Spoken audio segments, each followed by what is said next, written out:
اعوذ باللہ من الشیطان اللعین الرجیم بسم اللہ الرحمن الرحیم وبہ نستعین۔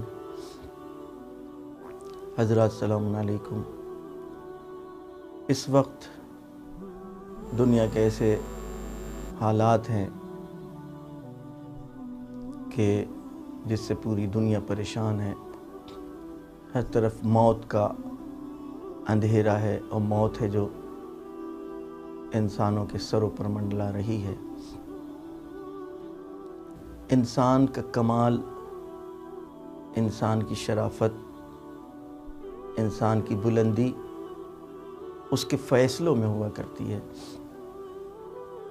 وہ اپنے اختیار اور ارادے سے جو فیصلے کرتا ہے اسی سے وہ انسان کہلاتا ہے۔ انسان اس کی انسانیت کی بنا پر ہوتا ہے۔ انسان اپنے عمل اور اپنے اقدام کی بنا پر ہوتا ہے کہ وہ کون سا عمل انجام دے رہا ہے، کیسے اقدامات انجام دے رہا ہے، کیسے فیصلے کر رہا ہے۔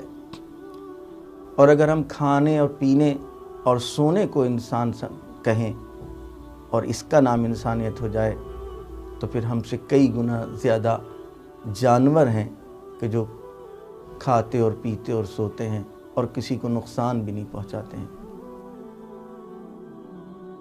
اس کا مطلب کھانا پینا، سونا، آرام کرنا اور اس زندگی میں چند دنوں کی زندگی گزار کے چلا جانا، اس سے کوئی سمجھے کہ وہ انسان ہو گیا ہے اور اس نے اپنے مقصد کو پا لیا ہے۔ ہرگز ایسا نہیں ہو سکتا، بلکہ ہم کو خداوند عالم نے انسان کی شکل میں پیدا کیا ہے۔ انسانیت کو ہم کو کسب کرنا ہوگا، حاصل کرنا ہوگا اپنے فیصلوں اور اقدامات کے ذریعے سے۔ آپ دنیا کی ترقی یافتہ قوموں کو اٹھا کر کے دیکھیں جنہوں نے طول تاریخ میں اپنا نام کمایا ہے، جنہوں نے کچھ کر کے دکھایا ہے، وہ اپنے فیصلوں کی بنا پر ہیں۔ اگر اقوام و قومیں تباہ و برباد ہوئی ہیں تو اپنے غلط فیصلوں کی بنا پر ہیں۔ خداوند عالم کی سنت یہ رہی ہے کہ وہ نعمتوں کو دے کر بھی امتحان لیتا ہے اور نعمتوں کو چھین کر بھی اور لے کر کے بھی امتحان لیتا ہے۔ لیکن اللہ کے جو وہ بندے ہیں جو اپنی بندگی کو نہیں بھولتے، جو اپنی آئیڈینٹی کو نہیں بھولتے، جو یہ نہیں بھولتے وہ کہاں سے آئے ہیں اور کہاں جانا ہے اور پھر ان کو کیا کرنا ہے، وہ ہر حال میں اللہ کی بارگاہ میں شاکر بندے کہلاتے ہیں۔ جناب سلیمان کو دیکھیں، پروردگار نے ہر طرح کی نعمتوں سے نوازا۔ قرآن نے ان کے لیے بھی کہا عبد شکور ہے یہ بندہ، اس لیے کہ نعمتوں نے اس کو بھلایا نہیں، وہ اپنی بندگی سے غافل نہیں ہوا۔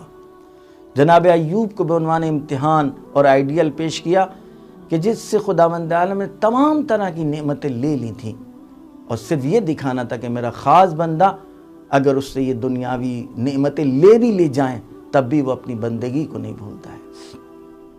اس کا مطلب انسان چاہے فرد ہو یا قومیں ہوں، وہ اپنے اقدامات اور اپنے عمل کے ذریعے سے پہچانے جاتے ہیں اور اپنے آپ کو پہچانواتے ہیں۔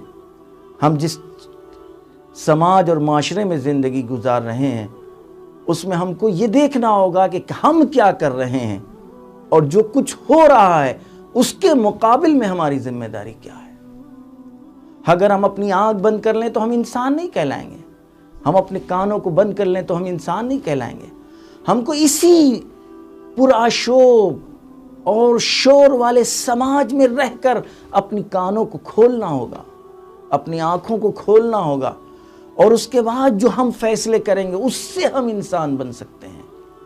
اور پھر وہ کہ جن کے پاس محبت اہل بیت جیسی دولت اور سرمایہ ہو، جن کے پاس اللہ کی عظیم کتاب قرآن کی شکل میں خداوند عالم نے ہدایت کی صورت میں دی ہو، یعنی جن کا رابطہ، جس قوم کا رابطہ دونوں سرمایہ سے، اللہ کی عظیم ترین نعمتوں سے، اہل بیت سے بھی ان کا تمسک ہو، قرآن سے بھی ہو، وہ کیسے اپنی قوم میں، اپنے سماج میں ہونے والے اقدامات کے اوپر وہ آنکھیں بند کر سکتے ہیں اور اپنی کانوں کو بند کر سکتے ہیں؟ ہرگز ایسا نہیں ہو سکتا۔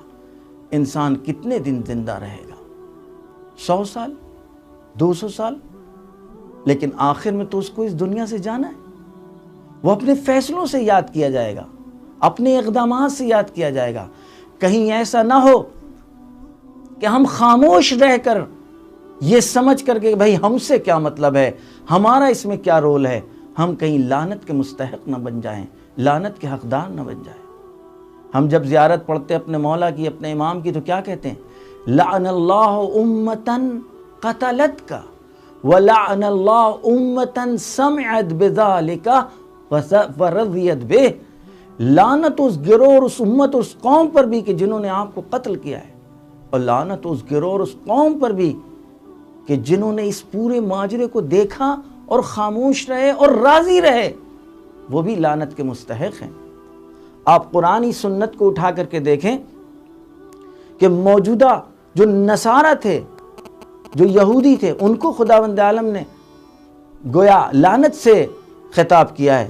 جب سوال کیا گیا تو کہا جاتا ہے انہوں نے قتل نہیں کیا۔ جب پوچھا گیا کہ انہوں نے تو قتل کیا نہیں، تو جواب یہ دیا جاتا ہے کہ انہوں نے قتل نہیں کیا، لیکن یہ اپنے گزشتہ بزرگوں کے اس فعل کے اوپر راضی ہیں۔ انہوں نے خاموشی اختیار کی ہے، انہوں نے احتجاج نہیں کیا، انہوں نے پروٹیسٹ نہیں کیا، انہوں نے مخالفت نہیں کی ہے۔ لہٰذا ممکن ہے ہم ڈائریکٹ اور مستقیم کسی عمل میں مرتکب نہ ہوں، لیکن بہت سے ایسے اقدامات ہیں کہ جن اقدامات کو میرے سامنے کیا جا رہا ہے، ہم دیکھ رہے ہیں اور خاموش رہیں، اور ہم یہ کہیں کہ یہ فلاں فلاں کا جھگڑا ہے۔ نہیں میرے عزیز دوستوں، آج جو موجودہ حالات خاص طور سے ہمارے شہر میں اور ہمارے صوبے میں ہونے والے ہیں، جو وقف کی آواز ہے اور وقف کا مسئلہ ہے، پورے لوگ، سبھی لوگوں کے سامنے اوقاف کے مسائل ہیں۔ کس نے چوری کی ہے، کس نے دیانتداری کی ہے، کس نے وقف کی حفاظت کی ہے، آنے والا وقت بتائے گا۔ ممکن ہے کوئی اس دنیاوی عدالتوں سے اپنے آپ کو بچا لے جائے، لیکن کیا خدا کی عدالت سے بچا سکتا ہے؟ کیا خدا کی عدالت سے بچ سکتا ہے؟ کیا ان فرشتوں سے وہ اپنے کارناموں کو چھپا سکتا ہے کہ جن کو خداوند عالم نے معین کیا تھا کہ ہمارے ہر عمل کو لکھے؟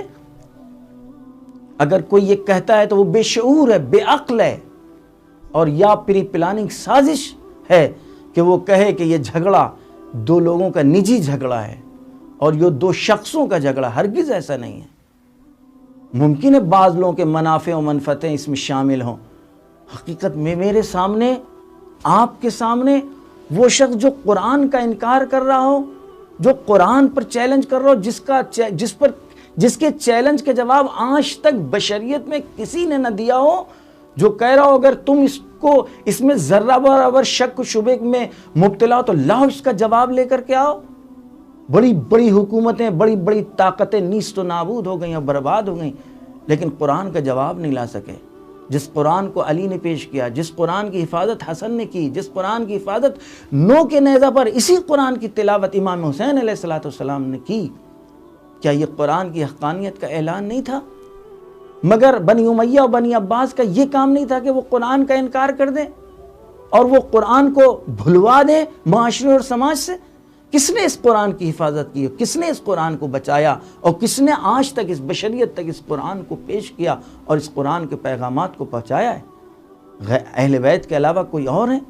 آج اہل بیت کے نام لیوا ہوں، اہل بیت کے چاہنے والے ہوں، موجود آپ ہیں، انشاءاللہ ہم ہیں، اور ہمارے سامنے ایک شخص جو قرآن کا انکار کر رہا ہو، جو دشمن کی سازش کا ایک آلہ کار بن چکا ہو، نہیں پتا کس نے اس سے یہ کہلوایا، کس نے اس کو یہ لقمے دیے، جو قرآنی آیات کا انکار کر رہا ہے۔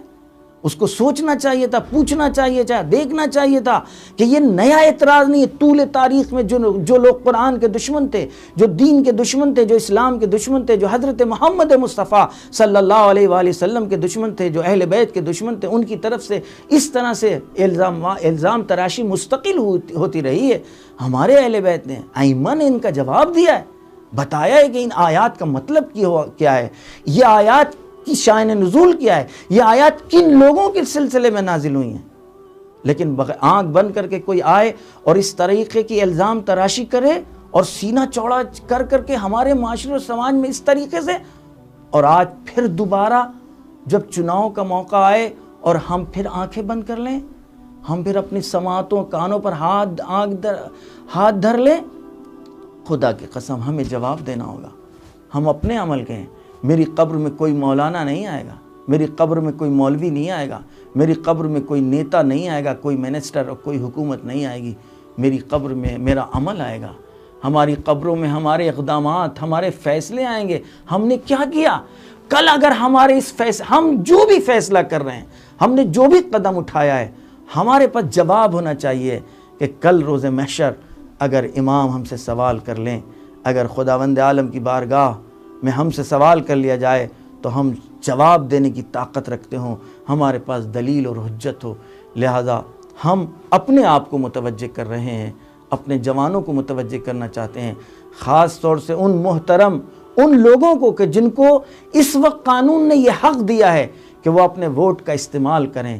کہیں ایسا نہ ہو ایک لمحے کی غفلت ہزاروں سال میں کے لیے ان کو مبتلا کر دیں حسرتوں میں, اور یہ سوچتے رہیں اے کاش کہ ہم اس وقت گرفتار نہ ہوتے, لوگوں کے ان تمام افواہوں میں مبتلا نہ ہوتے, اور ہم اپنے مستقبل کو دیکھ کر, اپنے دین کو دیکھ کر فیصلہ کرتے کہ جو قرآن کا انکار کر رہا ہو, یعنی شریعت کا انکار کر رہا ہے, یعنی دین محمدی کا انکار کر رہا ہے, یعنی اسلام کا انکار کر رہا ہے, ہم اس کو کیسے ذمہ دار بنا سکتے ہیں اور اس کو کیسے اپنی رائے دے سکتے ہیں.